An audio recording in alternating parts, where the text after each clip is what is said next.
Right, chaps. How you doing? Right, sorry for the delay. Nicky's running a little bit late, as usual. So we'll get started. Dan's not here tonight either. He's busy working, but it's Friday night. It's West Ham Fan TV Live and Uncut, and it's time to have a beer with the boys. Cheers, lads. Hang on, let me get me. Or Graham and his Spirit and Mixer. JD. What are you drinking, Gray? What you got there? JD and Diet Pepsi. Ooh, diet. Diet, ooh. Yeah, I mean, how do you what, think I've got this physique? I feel like I'm down the pub.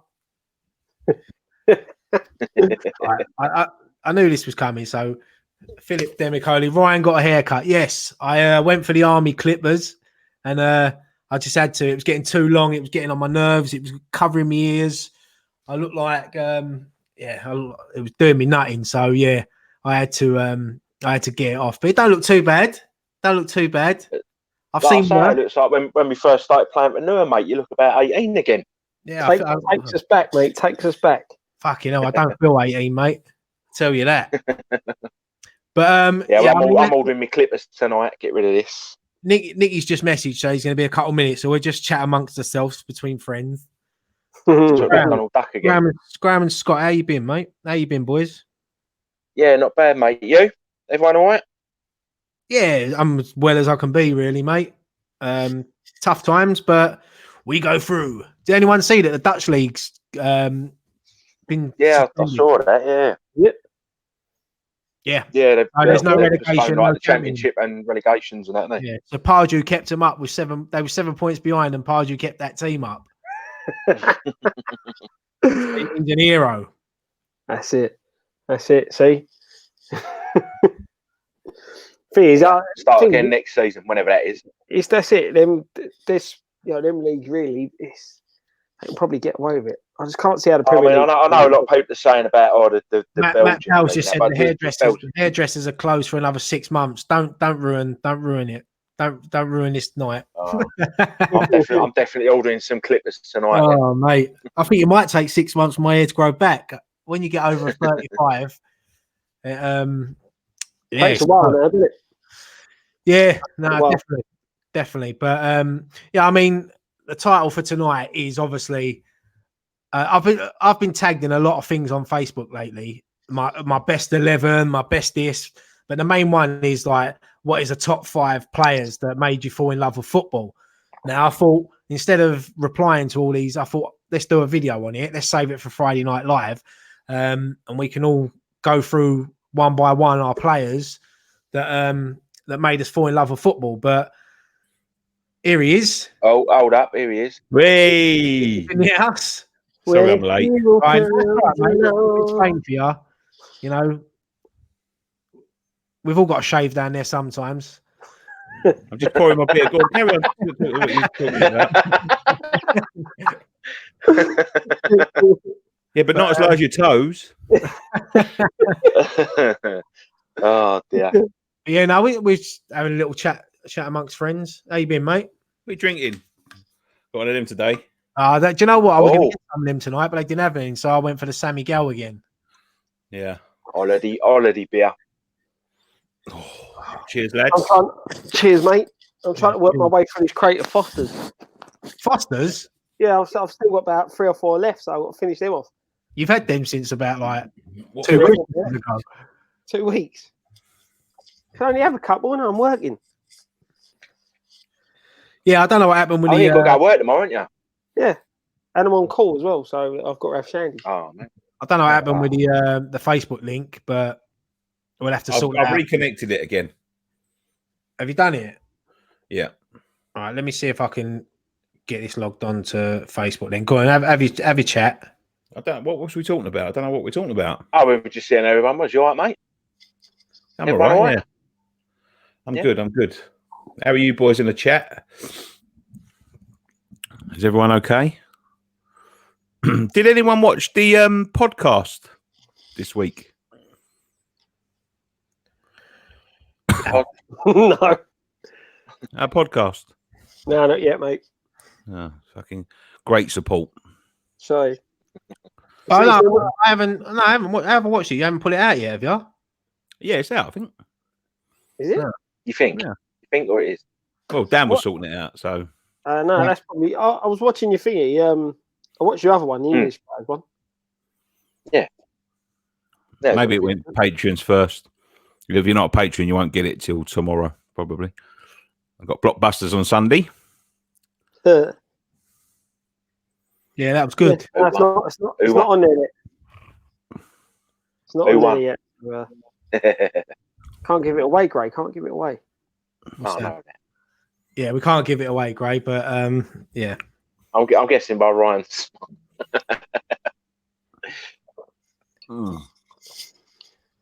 That is a nice beer. Yeah, no, the podcast ain't on YouTube, Nick, at the moment. So I'm pretty sure it is, but if not, it'll be out tomorrow. So what are we talking about? What's the subject? Well, I was just saying just before five players. Yeah, just before you joined the thing, I was explaining that, and you've probably been tagged in a lot of them as well. People asking to name your best, like, top 5 players, best 11, blah, blah, blah, and all that. So I thought, why don't we just save it for Friday night and all go through it? So one by one, we'll go through our top 5, but do it one at a time. So you say yours, and then we'll do our second, then third, and fourth. Yeah? Okay. And then everyone else in the chat can join in and tell us their first players as well. Mm-hmm. So I'll go first. It's funny enough, it's not a West Ham player. My first player that made me really sort of fall in love with football was Paul Gascoigne, Italia 90. I was 6 years old at the time. You know, Graham was his 21st that year, wasn't it? So I was 6 years old, and I just remember. I don't remember much from Italia 90, but you just remember it was sort of like your first sort of football tournament. And Gazza for me, Paul Gascoigne, one of the greats, and just the way he played football, and the nation loved him, and it was all about sort of Paul Gascoigne at the time. So yeah, he was one of the first players that really made me fall in love with football and take to football and start watching football more. Nicky? I was the same tournament. So it would have probably been Gascoigne for me as well. I remember Gascoigne. I remember the sort of hype around him. I remember him having an absolute storming tournament. When I really started to take notice of the England stuff in 90 was when Platt scored that goal against Belgium. And then it's the one that come over and he turned. Yeah. And that's when everything started getting mental around that time. But yeah, it was probably Gascoigne. I enjoyed watching Gascoigne. And probably prior to that, I mean, after that, no, go on, Scott. You go first. Go on. See, the funny thing is, right? Sorry, I was going to go for all 5, then log off, and then go and have a bath. Bear in mind, I was a little bit older than you two, not by much, but I was quite late getting into football. And Italia 90 is one of my first proper memories of watching football. And I'm exactly the same as you, Gazza. You know, seeing him through Italia 90 and the way one of the top ones when he was crying, you know, during the game. And he was one. There's always that famous image of the semi-final when he gets booked and Gary Lineker's going like, have a watching. word. Yeah. You know, and that's one of my earliest footballing memories. And then how did Gazza's lip go?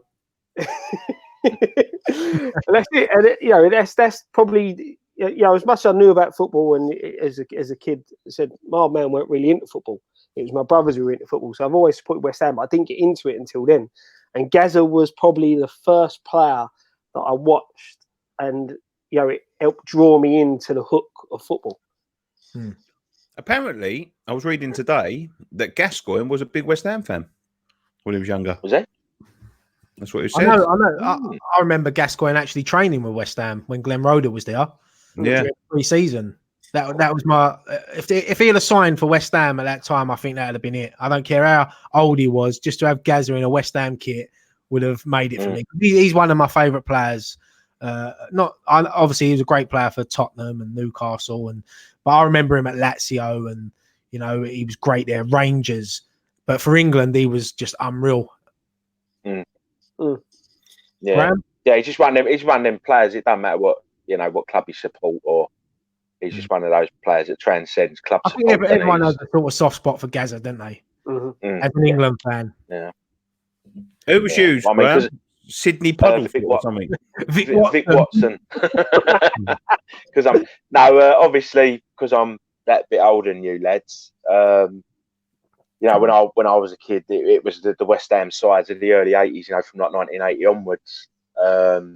So for me, it was first play really having always played in defence as well. Billy Bonds. He was the captain. Let me just drop that one in there.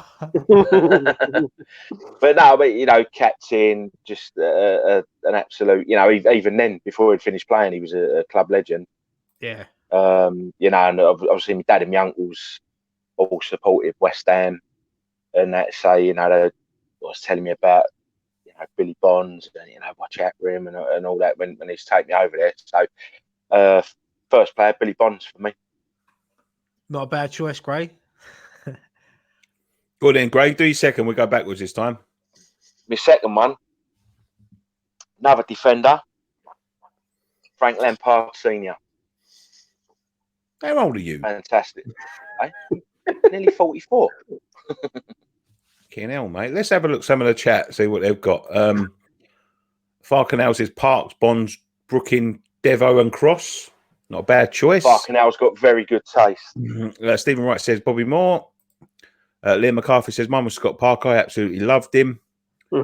Gary Page, what's happened to Elvis Ryan? Elvis has left the building. On this day 2010, Parker's goal against Wigan.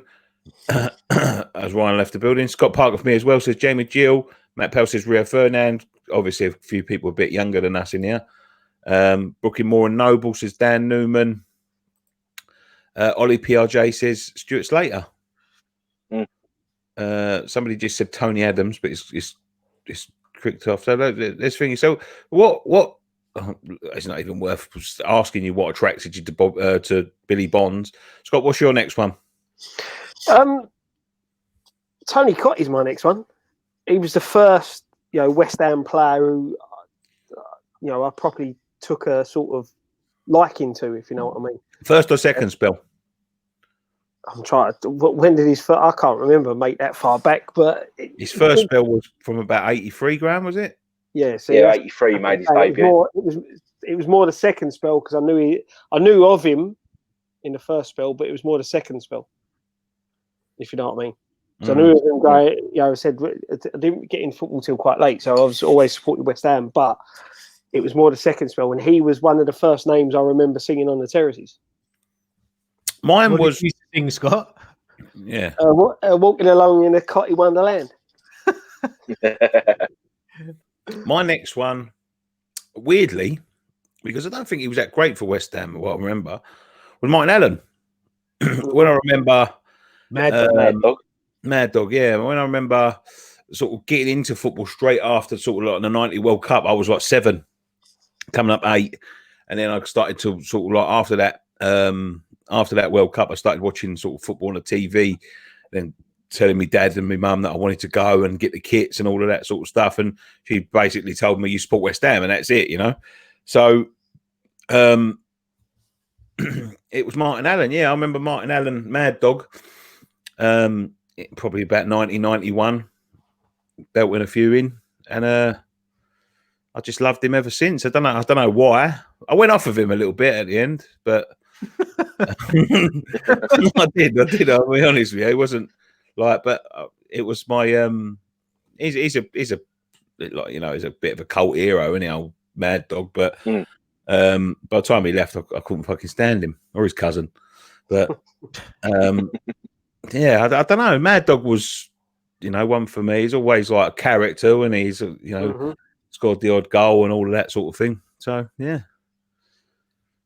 Yeah, my second player was same as Scott, Tony Cotty. He was the first player that I ever see score live at the Boleyn in my first game I ever went. So, yeah, I mean, I'll never forget that moment. That as being a kid, you dream of going over Upton Park to watch, and you finally go there. And after, I think it was only about 10, 12 minutes, we went 1-0 up when Tony Cotty scored, and I just remember how loud it was. It was a nighttime game. And just that memory of that celebrating that goal will never ever leave me. Every goal now that I celebrate is, I don't think any would, and I've celebrated goals in finals and that, but the first time, but yeah, Tony COYI for me was a great player, great goal scorer, and this was in his second spell at the club. I ain't as old as Graham. He actually scored against his former club Everton, so it was special as well. So yeah, Tony COYI for me. What's your third? Probably my hero, Julian Dix. He was honestly, he wasn't the most skillfulest player, we know that, but he was a player that once he crossed that line, he gave everything for the club. He gave everything. He was just everything you wanted to be. I mean, my hair's short now, but when I was younger, I used to shave my hair off. I used to rip my West Ham shirts because I wanted to be like Julian Dix. And even now, I've been lucky enough to meet him a few times. I was lucky enough last year to play in a team that he managed me, but I still feel like a little kid around him. He makes me like that because I just look at him as he was my first football hero, and he still is. There's no player comes close to Julian Dix for me. My second was the first person when I bought my first ever kit myself. I got my first ever kit. I used to get like hand-me-downs from one of our next door neighbours. So I had kits from like 86, 85, 84 and all of them kits. Like I remember having the one that Ince left. I think it was 89. I think, you know, the stripy one, the Avco one. And I remember having the 86 kit with the, you know, the Adidas ones, plus England shirts with the Admiral England shirts.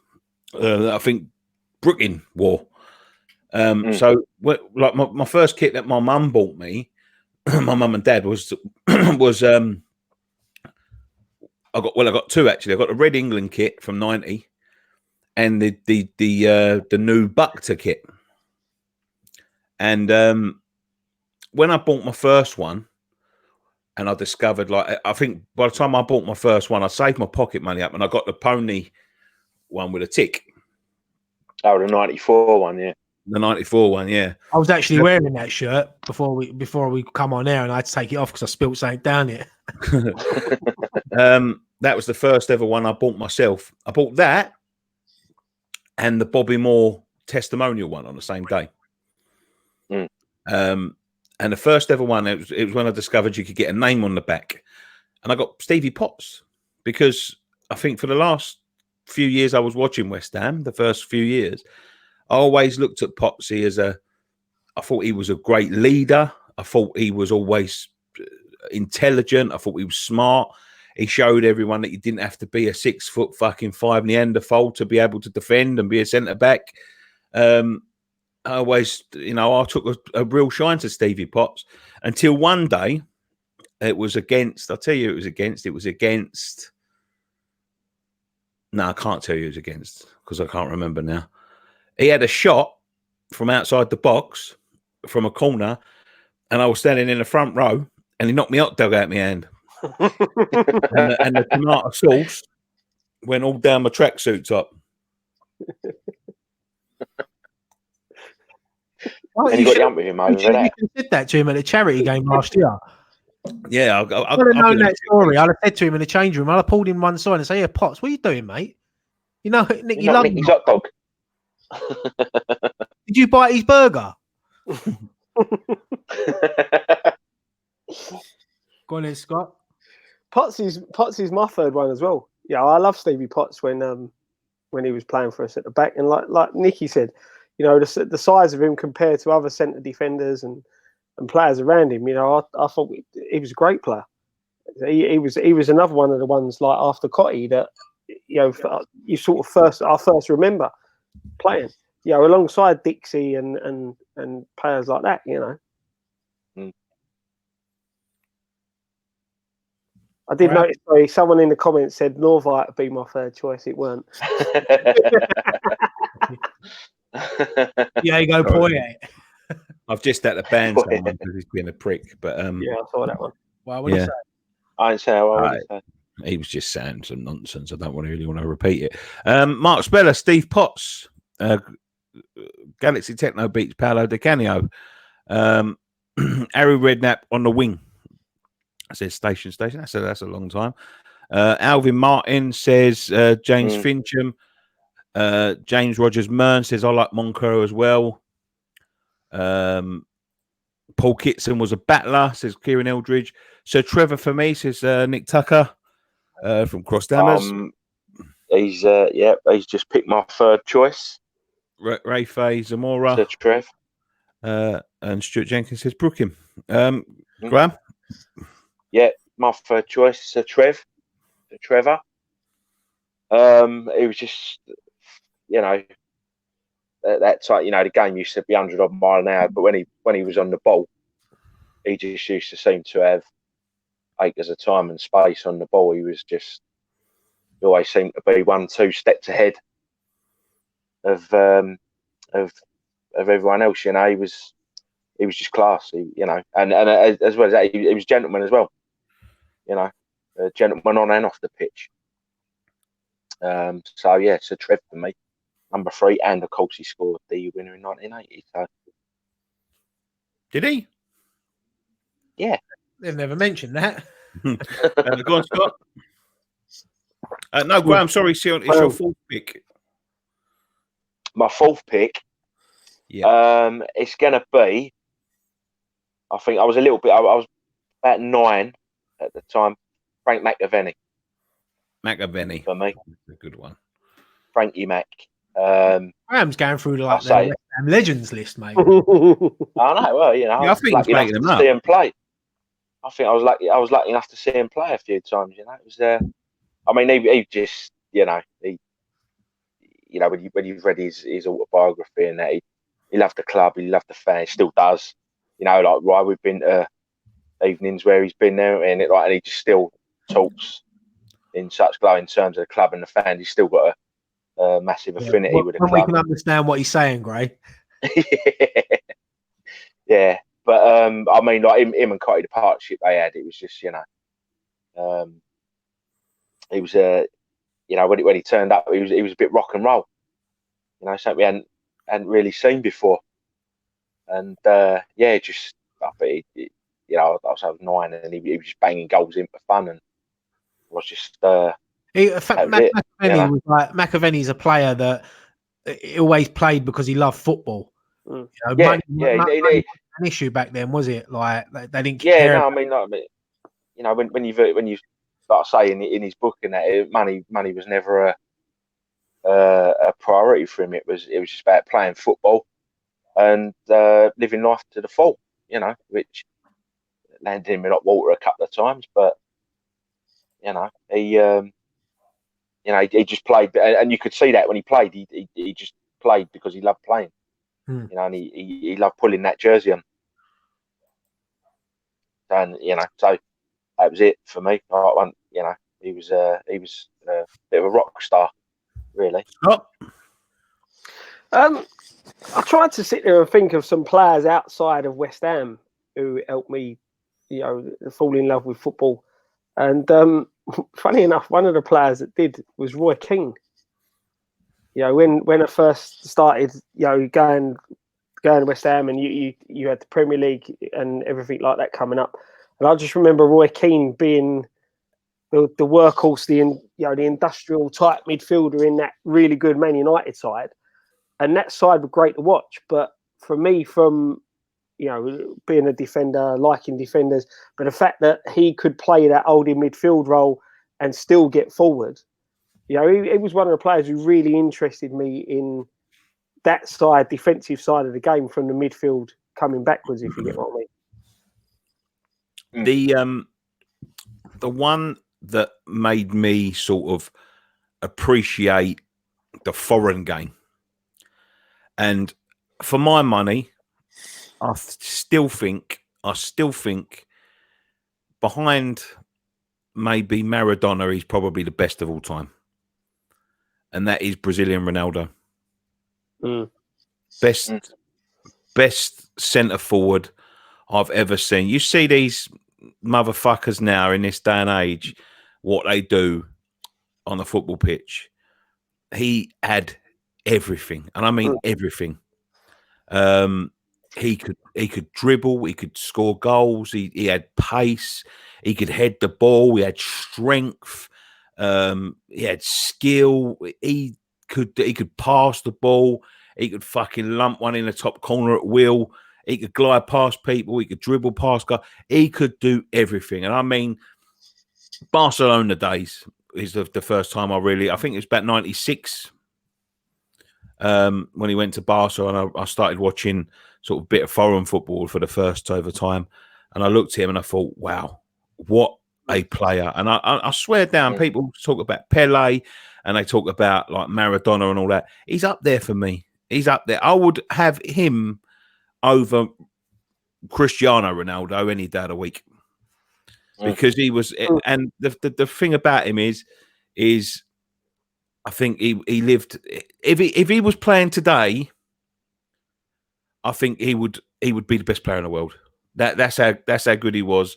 Like, 25 years ago, he would be the best player in the world today, because the only thing that what I think fucked him was the time when the money started to come, and I think he got a little bit sort of his head turned. It was the first days of the 18 million pound transfer fees and all of that sort of thing, and I think he got a little bit tainted by money. But he was still brilliant for Madrid. And the injury when he was at Inter, it absolutely murdered his career. The knee injuries and all of that sort of thing. He was never brilliant, still brilliant, never, ever, ever quite the same. Yeah, lucky enough, I see Ronaldo play. And yeah, he was a great striker. I remember going to see. It was I think it was my first. It might be my second England game that I ever went to. They beat us 3-1 at Wembley. I remember that day because Graham Lasso scored an absolute fucking stunning goal from the edge of the box. But I remember Ronaldo that day, and he took us apart. He's a great striker, unbelievable, unreal. And I remember when he scored a hat trick at Old Trafford for Real Madrid, and the whole of Old Trafford stood up and clapped him when he got subbed off. That was when he was sort of in his sort of like, I wouldn't say the twilight of his career, but he was getting towards the end and injuries had taken its toll, and he sort of went, turned back the years, so to speak. He absolutely fucking. I think it was one of the only players at Old Trafford that has had a standing ovation. Yeah, other from the opposite team, weren't it? Yeah, I remember that game. Absolutely. Yeah. But I was watching the highlights the other day of that game. I remember watching that game at the Power League. All right, that's where I watched it. Yeah, we had a football game that night, and it was on at the Power League, and I sat in the bar and watched it, and he absolutely rolled back the years. But when he was Barcelona and then early into Milan days, mate, he was unstoppable. Unstoppable. Mm-hmm. Definitely, mate. Definitely. What are we, number 4? Yeah. 5 now, isn't it? Is it 5? Number 4. Oh, you're on the 4, aren't you? Yeah, done yours. Number 4. Do you know what? One player that I think I've seen him mentioned a couple of times in the comments, but he was my number 4 anyway. Probably the first time since supporting West Ham that I see someone get on the ball and take people on, and he had a lot of skill, and it was Al Berkovic. Now, this was obviously before we signed Di Canio, and obviously Di Canio was class. But for me, Al Berkovic, I mean, I think he only played about 60 odd games for us, not much. But we paid about $1.5 million for him or something like that. But he was just unreal on the ball. The closest player I've probably seen to him at West Ham since in the last few years was probably Yossi Benayoun. Was a bit like him. But Al Berkovic was, if Al Berkovic was playing today, it'd be worth fucking in the hundreds, I reckon. He was doing what Messi and all that are doing now, but Al Berkovic used to do it on shitty pitches at Upton Park. Who was the boy at City, Conclardi? Do you remember him? Yeah. The same sort of player, and unreal player. So yeah, it was a privilege to see him in a West Ham shirt. It's a shame the way it ended for him, obviously with an arson incident. But Al Berkovic was unreal. It's a shame, isn't it? You can't take some. Can you imagine taking some of them players that were that good It's only what's that? 90. That's what? Just what? 97, 15, 16 years ago, sort of thing. Imagine taking them from that era now and then bringing them forward into the way football is now, with the way they train. Bergovic. No, I'm on about even like with the Ronaldos, bringing them forward into now, this style, because obviously football's evolved off the field with the training methods and the sports science from when Berkovic and Ronaldo were playing. Them type I think that would have made them even better. That's what I mean. Imagine pulling them forward now. I think the pitches now and the time you have on the ball now, them sort of players would just be. A player like Al Berkovic in now would walk into any team in the world. Yeah, he was unreal on the ball. Unreal. That's what I mean. It's just taking that era of like the sort of mid to late 90s and bringing them into this football era. Now, it would be really interesting to see. Yeah, but I mean, you think of some of the players that were playing in the 80s. I mean, players like Ray Wilkins, Glenn Hoddle, and that. Can you imagine them playing there? I know. Bear in mind the style of play they used to have in the 70s and 80s. But the thing is, you go back. You imagine Pele and Maradona playing there. Yeah. Imagine what, as I said, what they did with that football, especially Pele. What he did with the footballs they were playing with then, and you bring him forward into this era now. You're talking about the Messis and the Ronaldos, how good they were. You've got to give players like George Best and Pele. They were probably, and they used to get kicked from pillar to post every week. You know what I mean? They weren't looked after like Messi's now and Ronaldo is now. Pulling them players, it's never going to happen. But you can just imagine what it would be like to have them type of skillful players playing football in modern day times. You know what I mean? Peter Dobbs, Al Berkovic today would be Modric. Yeah, similar sort of player. Yeah. And we need your number 5, mate. See, I'm a bit. Do I go with a West Ham player or should I go with? Well, I'm going to go for the West Ham player because I'm talking as a youngster. And I had the privilege to watch this player train, and I see how he developed and what a player he become. And he's still to this day the most skillful player I've ever seen. It's Joe Cole. For me, the young Joe Cole that come through our academy. I remember watching him in that Youth Cup final at Upton Park when we beat Coventry, and he was unreal. Yeah. And I used to think to myself, all right, can he do it against the big team? I used to go and watch him in training and do that against the senior players, and they couldn't get near him. But for me, he was unreal, and it was a privilege to watch him develop into what he become. But it was very close because my other player. But yeah, no, I'm going to go Joe Cole because I'm talking because this is about why we fell in love with football and players that we fell in love. It's not the best players we've seen. So yeah, Joe Cole for me was unreal. Mine was the man, and he's a West Ham player and he's a West Ham legend. But I was about 16 when he joined the club, and it was a total accident because I remember I was on a camping trip with the school in the last year of school, doing like, when they do them shitty GCSEs like sociology or whatever it's called. And it was the last ever trip we sort of went on. It was a camping trip to Debden. And we was listening. Debden House? No, this Debden camping fields. I don't know. Debden House. Is it? Yeah, well, that's where it was. It was a camping trip to Debden. And we was camping, last ever one. And I remember listening to the radio. And it happened to be the day that he pushed Alcock over. Mm-hmm. And I knew Di Canio, and I knew he was a real good player and all of that.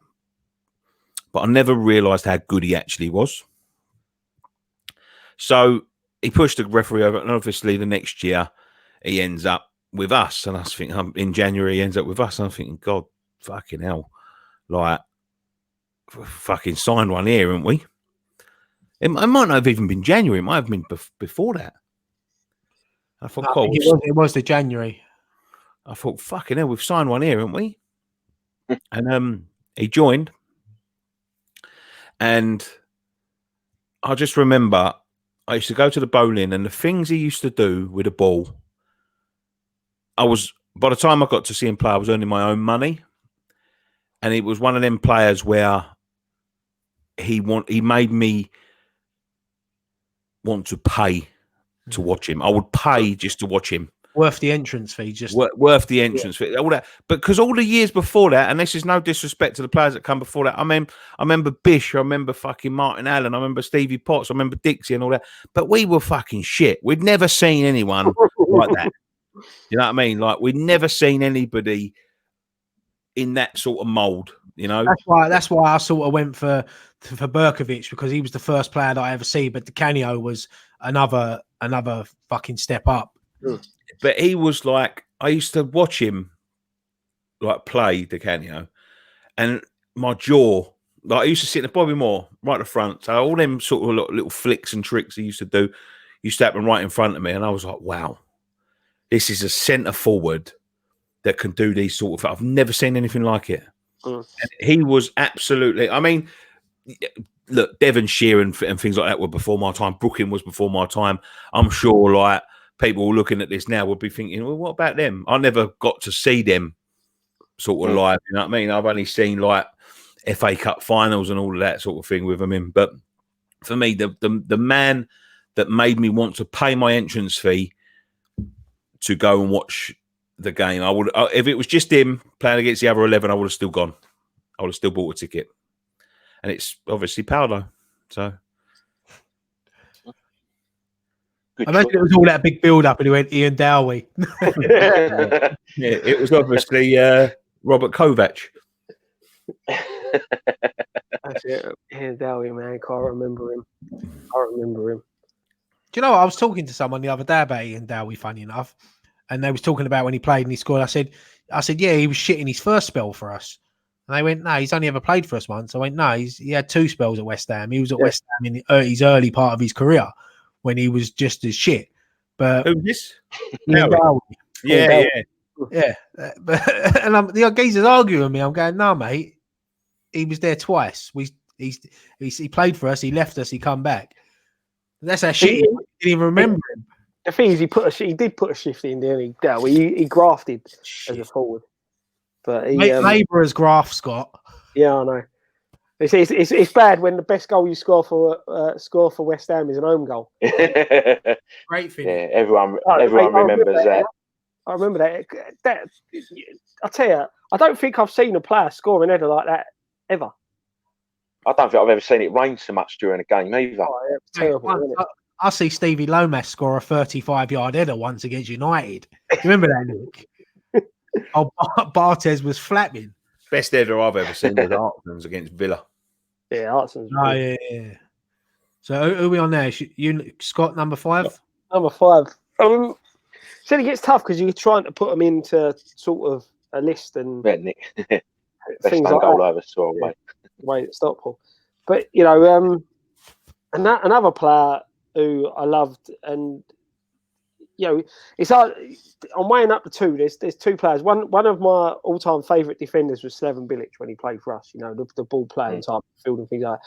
But I'm going to put this player above him because he's another Italian 90. But then you go Euro 96, and it's Stuart Pearce. You know, again another. I love defending. I love defenders. Everything I want to do when I'm managing is set defensively minded, if you know what I mean. Even though I like playing attacking formations, it's the defence that I'm more, you know, I like more. And Stuart Pearce, just the leadership, the tenacity. When he scored the penalty in Euro 96, you know, his emotion, his passion for the game, and the fact that when he played for us, you know, he had a broken leg and still wanted to go back out for the second half and carry on playing, you know, with a broken leg. And he epitomises everything that I believe in a footballer should be. You put everything on the line for what you're doing, you know, for the team that you're playing for at the time. You know, and other players like that who put their body on the line, you know, you go forward, look at James Collins, always put his body on the line for his club, no matter what was going on. And Pearce was one of them that made me fall in love with defending as well. Coming in, Gray. Finish it I'm off. going to go. Another defender, Ray Stewart. Ray Stewart. Absolute quite well. I think bar Who was the Julian penalty Dix. taker, Ray Stewart or Julian Dix? Oh, I don't know. That's a tough Mark one. Noble. That is a tough one. They're both similar in style. Just Julian Dix smash it. Ray Stewart was unreal, but obviously Julian Dix for me, I've got to give him that extra point because he's my favourite player. But he could hit a ball, Dixie. Oh, could he? As I said, that's one of my best memories of football when he smashed that one, the equaliser in against United. We were 2-0 down. They got 2 in a minute, didn't we? Yeah, and had a COYI who pulled it back, and then Dixie scored. That was one of my best memories of West Ham. Yeah. Old school Paul says one manager each. Should we say West Ham managers or? Well, the thing is, I've got one West Ham manager and one non-West Ham manager. Go on, go West Ham and one non-West Ham. Yeah, go on. Well, obviously, West Ham manager is John Law. Oh, fucking hell. Who invited Legends Hour over? Sid King and Sid King, Charlie Painter, and non-West Ham manager Brian Clough. Cloughy, yeah, good shout, mate. Yeah, good shout. Scott. Oh, it's got to be Redknapp for me, West Ham manager Harry Redknapp. You know, he I liked him at the club. He was dodgy, but you know, it's when I first had my season ticket going over there, he was in charge. So he'll be one for me. And non-West Ham's Alex Ferguson. You know, Same. Yeah, won everything there is to win. He's probably one of the best managers this country's ever seen. You know, I'm the same. I'll go for Redknapp and Ferguson. As Scott said, like Ferguson, I think he sort of, after like so long of Liverpool winning it in the 80s, like he broke that cycle for United. And he, you know, you think about the early days of the Premier League.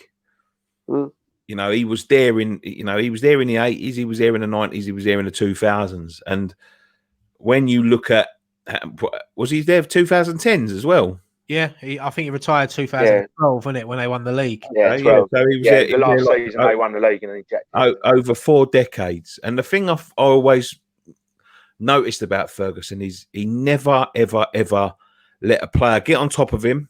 Let him think he was bigger than the club. He never had a problem with players. As soon as he had problems with them and arguments with them, they was out the fucking door. Like, no matter who it was Roy Keane, it was David Beckham or whatever, biggest superstars in the world, Yap Stam, out the fucking door. If you think you're bigger than this football club. So a great disciplinarian, a great tactician, because some of the things I see him do at West Ham over these, and we give him some fucking good games, don't get me wrong. But some of the things I see him do, I remember once we was 2-0 up against them and fucking cruising. It was in the 2010s, I think. I think it was coming towards the end of his career, maybe a bit earlier. And he's got like Evra playing, Giggs playing, and all that. For some reason, he's like stuck Giggs at left back, and I was like, "What the fuck's he doing?" Like. And that, I think at the time as well, they had sort of like Carrick and someone else playing centre back. And I remember saying to Ryan on the way there, I thought, we're going to fucking smash these today. And like, he took Evra off, one of his only defenders that were on the pitch, and he's put Giggs at left back, and he's pushed someone, and they ended up beating us out 5-3. That's 4-2, wasn't it? When Rooney 4-2. That Rooney got actually, right? Yeah. Absolutely fucking pounded us for that second half, like absolute. And it was just always changing with the times. You know, he had in the 80s and the early 90s with them players that used to eat fucking fry-ups. Then he adapted to the modern game with the sports science and all of that. Best manager of all time for me. Yeah, I don't think it's hard to argue that. Same with me, it'd be Alex Ferguson. Growing up in the era I have watching football, he's the greatest manager that I've seen. You know, so as Nicky said, it didn't matter who you was, didn't matter how big your name was. And I think he'd done that on purpose sometimes, got rid of a big name just to remind the players that, look, don't fuck about with me, you know.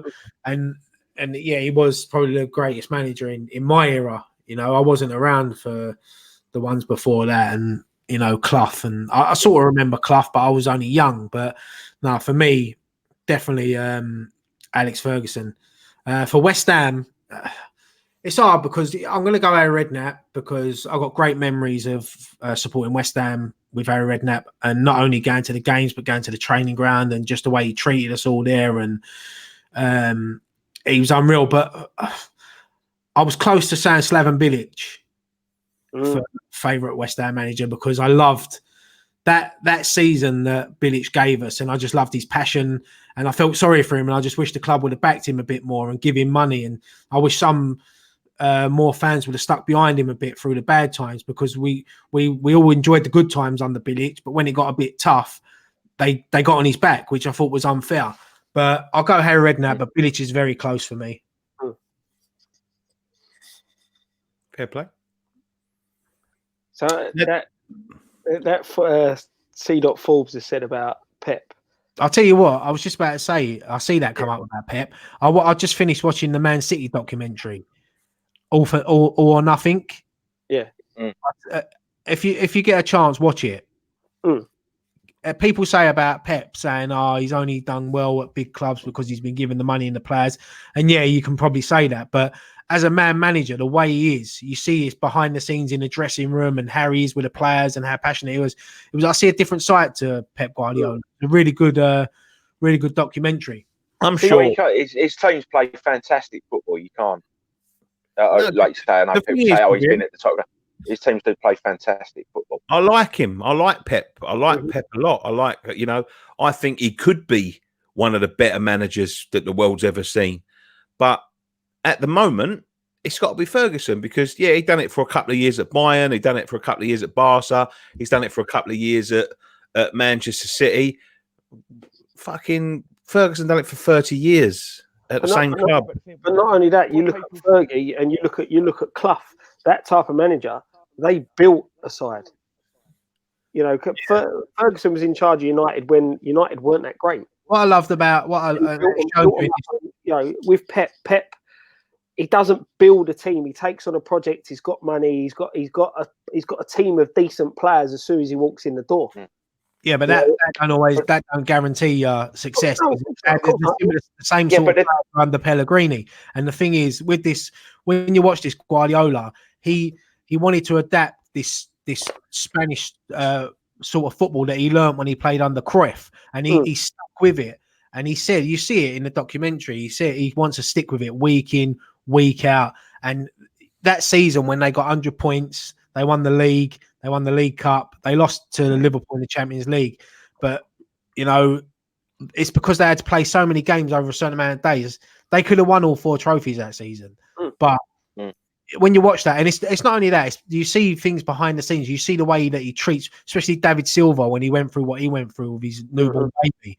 You know, you watch the documentary. I honestly got emotional watching it. It was fucking unreal. I'd love to see West Ham do something like that, like a little behind the scenes documentary. Well, yeah, Danny Harrison's just put that. He does. You know, that Pep, you see it. He's like you said. I ain't seen the documentary, but he comes across as a good man management. You know, he manages his players well, and you know he's turned Sterling into a world-class player. You can also see the way he reacts to like opposition players. Like he's walking off the pitch and he'll be talking to someone, and like, you know, he's not talking to the likes of like Messi or Ronaldo or anyone. He's talking to like Nathan Redmond and people like that as he's walking off the pitch. And you can see what he's saying. He's saying to him like, you're better than that. You should never give up. You know, and all that. And he's doing like other managers' job for him. Do you know what I mean? Like, keep on working at that.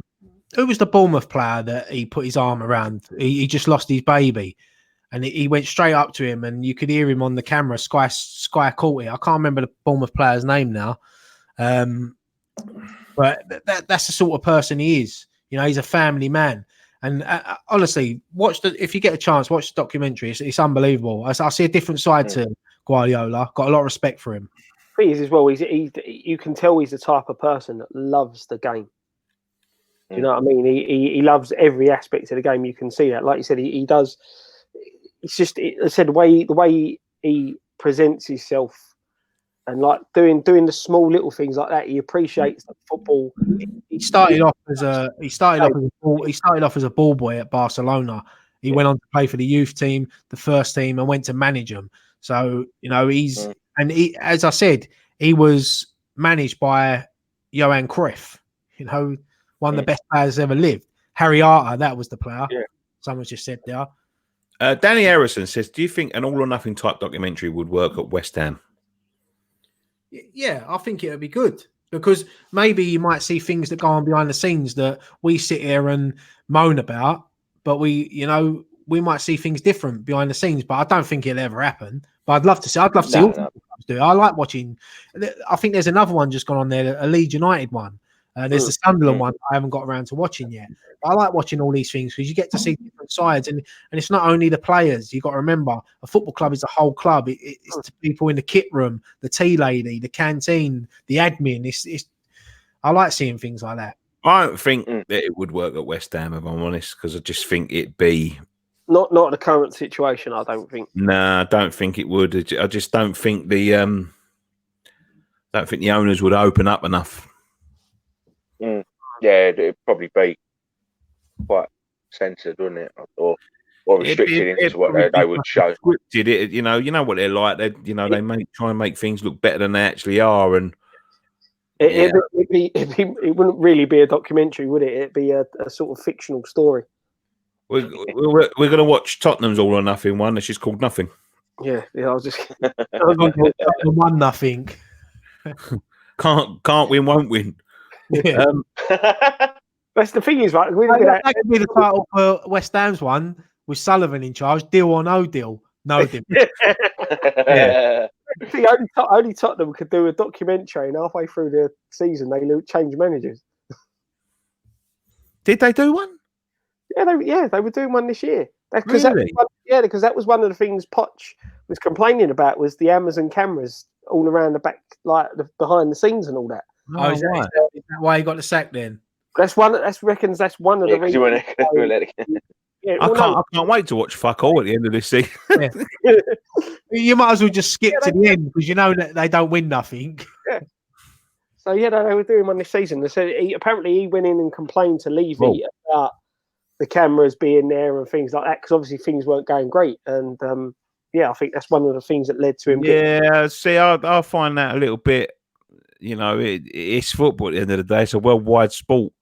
I don't like the managers that fucking won't talk to the BBC or ITV or whatever. They're the fucking only reason that you're fucking sitting there on 200, 300 grand a week, mate. You talk to who the fuck they tell you to talk to. You know, it's I just find that a little bit bewildering. You know, unfortunately it comes with a job now. You got to, you know. Mm-hmm. Whatever. Well, what was the question you put up, Nick? All right, I don't know, mate. Someone keeps saying that down. I was just about to say is, did anyone see Roy Keane's comments today about the players' wages? No. Yeah, he sort of tore into one. I don't know if you watched the football show. It's got Jamie Carragher, Gary Neville on there, and Roy Keane was on there today, and he was just basically saying that players shouldn't have to give up their wages or donate anything. There's billionaire owners that own football clubs. He said, why should players? At the end of the day, it's their wage. Why should they have to give it up? And in a way, yeah, I can see what he's saying. But look, he don't know wages. I don't earn it. You're on fucking silly money a month. They're on ridiculous money a week. So it's a lot different to what we earn, what they earn. And I think it was wrong for him. But you know my feelings on Roy Keane anyway. I think the bloke's a prick. I know he's obviously he speaks his mind, which is good. People, you should speak your mind, but I just think he does it for the camera. There are billionaire owners. There are people that avoid their tax. There are all of these things. And the thing is, with society, I think once this is all over, I think people will remember them people. I think people will remember the people that when the going got tough, they look the other way. So do I expect David Sullivan to do the right thing and give up his wages? Well, he has. I wouldn't have expected it, but he has. Would I expect people like Daniel Levy to furlough staff? Yeah, I do. They saw the backlash and they took it back. But in the current situation, they've got it's getting to points with clubs, and I heard it today, where if these players don't agree to take pay cuts and they're still paying them, you know, £4 or £5 million a week in wages, how long can that last when you've got no income? How long? Because it can't last forever. So it gets to the point where, how would you feel if, you know, like, you know, I know West Ham is a different kettle because they are taking the stance of paying all their staff and all of that sort of thing. But how would you feel if after about a month, you know, Mark Noble and you know, Declan Rice and all the heroes that we've got there, you know, the club can only pay them a certain amount of money a week before it starts to impact what's going on. But how would you like it if, you know, after a month they didn't take a pay cut and they had to lay off half the staff, and then the next month they didn't take a pay cut and they just turned around and basically said, we ain't got no summer funds now. And the next time they didn't pay the pay cut, they couldn't pay the rent for the ground. And the next time they didn't pay a pay. Do you know what I mean? We don't know how long this is going to be going on for. This could be going on for indefinitely. The fact of the matter is this, is when you were earning £200,000-300,000 a week, like some of these people are, being asked, and they do pay tax. You know, I understand that they do pay tax, and that helps pay the NHS and all that sort of stuff. But people are raising money for the NHS. There are also concerns about normal, and that includes the football. Like, is fucking West Ham going to think twice about sacking Maureen from catering before they turn around and say to Mark Noble, "You're out of order, I'm going to sack you"? Of course, they're going to go for the fucking low. It's like any company, they go for the lowest first. Easiest replaceable. Easiest replaceable, yeah, of course. But should they take pay cuts? Absolutely, they should, because they are part of society, and they don't need, no human being on this earth needs to be taking £1 million a month. They don't need it. Let's be honest. Most players could take 3 weeks' pay and give a week's wages up. That'd help, you know, thousands, millions of people in this country. And yeah, I agree with you, mate. I think that players should take a percentage, should take a pay cut. I think it's only right. I mean, there's people, you look at people that are on furlough that are only getting 80% of their wages, and they're earning a lot less. They're probably earning a month what players earn in an hour. Some of these players. But this is the thing, right? This is what I'm trying to say to people. If someone that's had to take a furlough from work who's earning like 25 grand a year, right? If they have to do £100 a week shop to feed their family, and £100, we all know, isn't a fucking lot of food, and that you don't get a lot of food for it that day. They will be giving up something like 20% of their wages. Where £100 a week shop for Harry Kane is something like 0.0001% of his wages. Yeah, but that's it. Because when you look at that's it. I mean, 20% to him. And to be fair, people like Harry Kane probably get their food delivered for nothing. Yeah, of course. Yeah, of course. They also get all of these little fucking, like, I keep on saying Harry Kane. I'm making a bit of a scapegoat of Harry Kane because it's just someone that I saw that's on a lot of money. You know, there are people on more money than him, but you're talking about 0.0001% to do that £100 shopping. So if you give up 20% of that wage, how many 0.0001% go into 20% that could help people get their shopping around the world? You know, is the important thing at this time. We don't know what the fuck's going to go on. We don't know. I mean, we've got some hard times coming up in the economy, some hard times. People are going to be broken. The thing is, if the players taking a pay cut only helps the people who are in charge of the clubs. A player taking a pay cut doesn't help any of us. Do you know what I mean?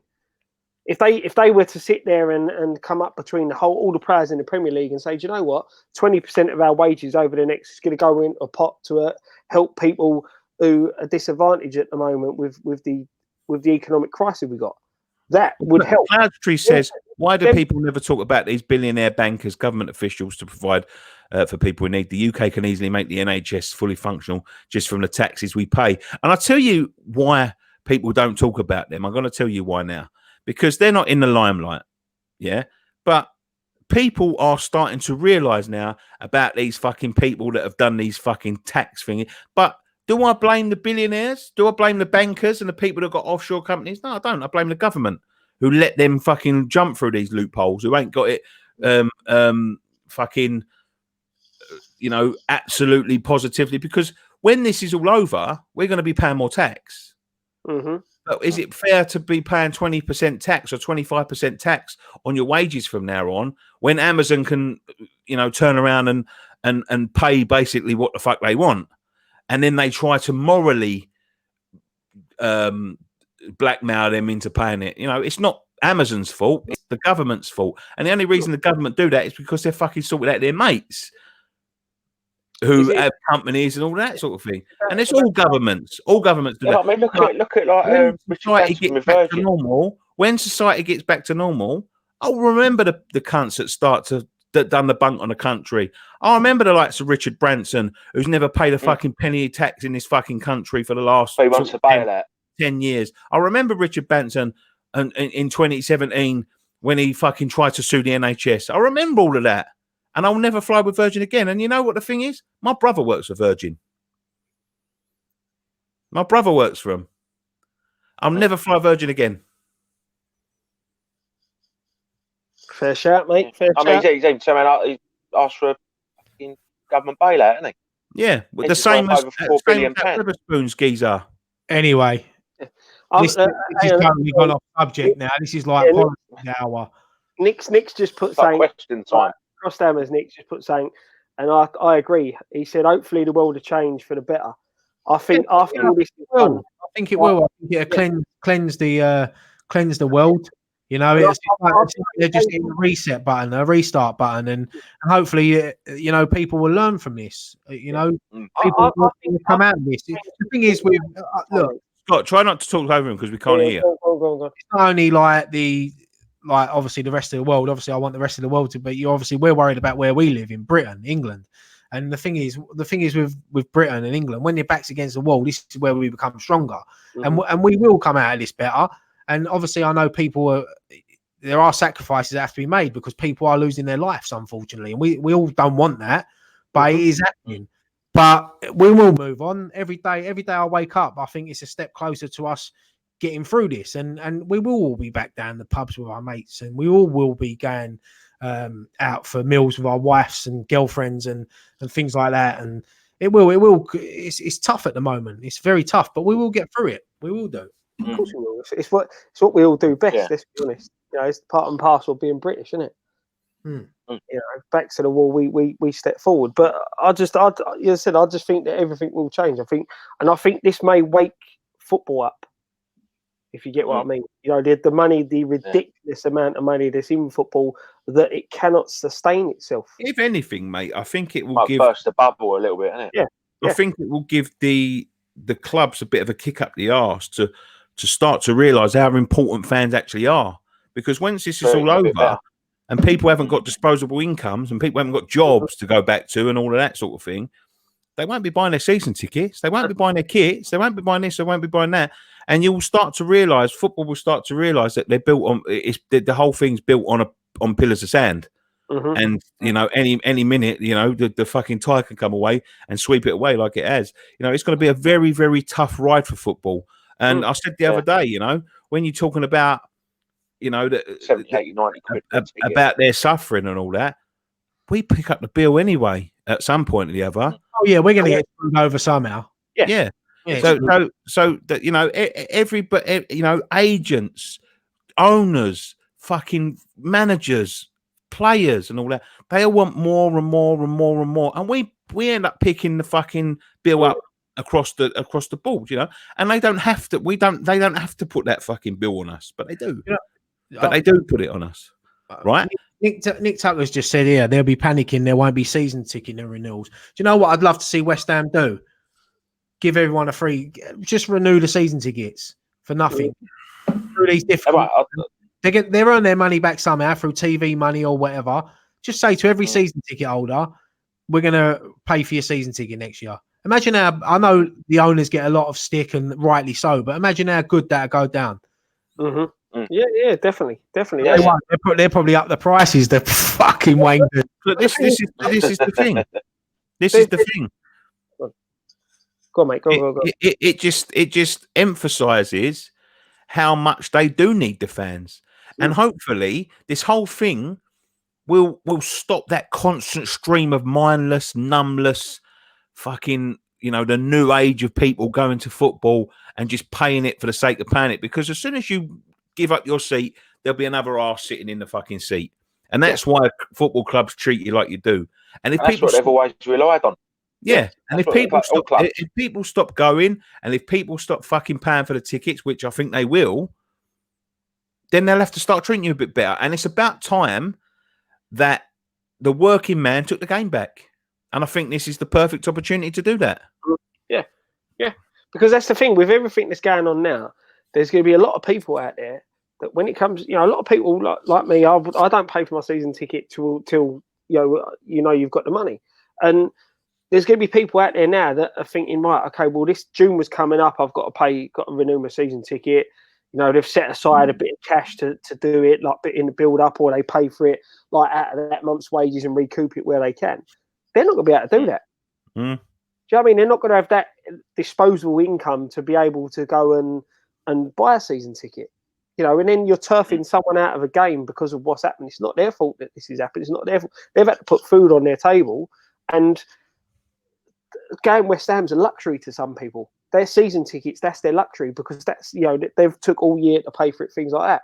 And the football clubs are going to have to do something to help the fans out like that, because otherwise, like you said, that's the annoying thing from our point of view, is that, if you drop out your season ticket, there's going to be someone there taking it who's not as hardcore of a supporter as you. Do you get what I mean? Not I'm not disrespecting, because there's fans from all around the world who support our clubs and support other clubs, and they can only get over for certain games, and they have to travel long distances. But the club know that them people are there, and them people, if you lose your season ticket, they'll make your price of the season ticket up in selling your seat 5 or 6 games to someone who can get to one game, and that's all they care about. They're not bothered that Nicky Hawkins or Ryan Archer or Scott Collier can't afford their season ticket anymore. They're just thinking, well, Ryan Archer's gone. There's a spare seat there. Joe Bloggs from America, Joe Bloggs from Canada, Joe Bloggs from down the road. They'll have the ticket at 90 quid a seat or 80 quid a seat for this game, that game, and it makes the money back up. So they're not going to be. I think it's a fucking travesty when, especially with all the bans on tickets and all of that sort of thing, right? When you have to, they try and convince you to use that club thing when you give the ticket back to the club. And some games, I've seen some games, they're paying people like £2.80 for them. Yep. Yeah. And then selling them for 40 quid. Yeah. And they've already sold them to you. Yeah. So they've made whatever, if you break it down, 30 quid a game for your season ticket, they've made the 30 quid from you, paid you £2.80, gone and sold your ticket for 50, 60 quid. 3 times the amount of money for one ticket. Yeah, joking it. But anyway, Graham, who's your number 6? What do you had the rumours floating about that they may play football behind closed doors until after Christmas? I'd heard the rumour that they were thinking of playing them behind closed doors, but putting the games on for free, like on the telly. For free, like on Sky and stuff like that. I don't know how true that is, but the Dutch league obviously got null and void today. No winners, no relegation. I think you're going to start seeing that now over the next few weeks, that a lot of leagues are going to do that, and I think eventually the Premier League will do it. I think it's the only thing they can do. Yeah, that's the thing, though. But can you imagine not being able to go football until January? It's look, Oh yeah, I know, but I'm just saying. Our health and safety and everyone else's health and safety comes first. What you got to remember is football players, everyone's saying, oh, they should play the season behind closed doors. There's still going to be people in that stadium. They've still got to have security. They've still got people that do massages and things like that. They're going to touch the players and they're putting their own lives at risk. At the end of the day, that's their job. We don't have to work, so why should they? Yeah, no, I agree, mate. I agree. Well, I'll be honest with you. The Dutch football today scrapped the whole thing. Yep. Around and said it don't count. You know, no one gets relegated, no one gets promoted, no one's champions, and all of that sort of thing. They're just early adapters because they're all going to do it. Because Alan Pardew had a right touch. He was 7 points off a safety. Yeah, I know. Yeah. I know. Go on, bro. I was just I know the Belgian league. They'd sort of announced the champions that, but they had one game left in their league program. And I think the championship and the relegation was already decided. I think the only thing that they scrapped was the promotion playoffs. Do you think the Premier League are holding out to see whether the Bundesliga or the Italian league? I think once you get the Liga, Serie A, Bundesliga start making the decision, then I think the Premier League might come into line with those leagues. But I think you're right. I think they might be waiting to see what the other bigger leagues in Europe decide to do. More elite league, so to speak. Yeah, not I say saying bigger league, the more elite leagues or what are deemed the more elite leagues. Yeah, in Europe. Matt Powell says, Nicky, did that guy make the donation from last week? And if so, can you sing "I'm Forever Blowing Bubbles"? What, me personally or all of us? I think it was all of us, wasn't it? Someone did put one of the earlier comments about don't forget we've all got to sing "I'm Forever Blowing Bubbles," but I'm sure you did ask him to send a screenshot over and show that he donated. Yeah. We'll save that for next Friday. Now, what about that one? Fun question. Top 3 best stadium atmospheres outside West Ham.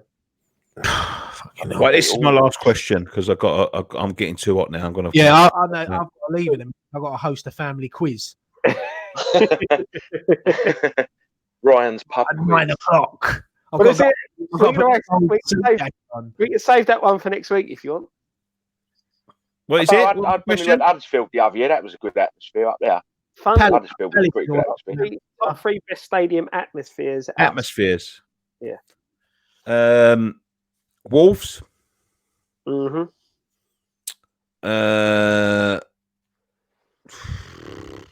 Cardiff. That was loud. And who was fucking? I just feel the other year was pretty decent, wasn't it? I never went to Huddersfield. When we won 4-1. Palace is always a decent atmosphere. Palace is always good. But they've got them Wallies with the drums, haven't they? I don't really count them. Leicester. Lester's got the bloody clappers. Yeah, but they're always pretty loud at Leicester. They're always loud at Leicester. Newcastle can be loud. I'll give it to Newcastle. Yeah. I know Middlesbrough was pretty loud when we went up there, Nick, wasn't it? The other year. That was a decent atmosphere up there. Not from the home, not just their end, the home fans as well. Okay. Anyone else? That's it, you guys. No. All right, thank you very much for joining us on this edition of West Ham Fan TV's Friday Night Pint. I hope you've all enjoyed your pints. If you want to get one of these pint glasses, you can see these here. We had a limited run of these, and there's only a few left now. What I'm going to do is, if you're watching this afterwards, I'm going to leave a link in the description down below for the glasses. You can pick up our T-shirts as well. Join us on Patreon. You can do that. And you get discounts on certain things. But the glasses especially, once this lot's gone, I don't think I'm going to order in anymore. So, no, not for the time being anyway. I think there'll be a different one. So if you want this particular design, this post-match pint one, there's only a few left now. There's only like 20 or so left. So go and get one right now if you want one. Otherwise, you're not getting one, because once they're gone, they're gone. And the factories ain't back printing them and all that. That's why they was a little bit late getting the first one sent out. So yeah, just sort that out. Anything else anyone wants to say? No, that's it, mate. Stay safe. Stay well.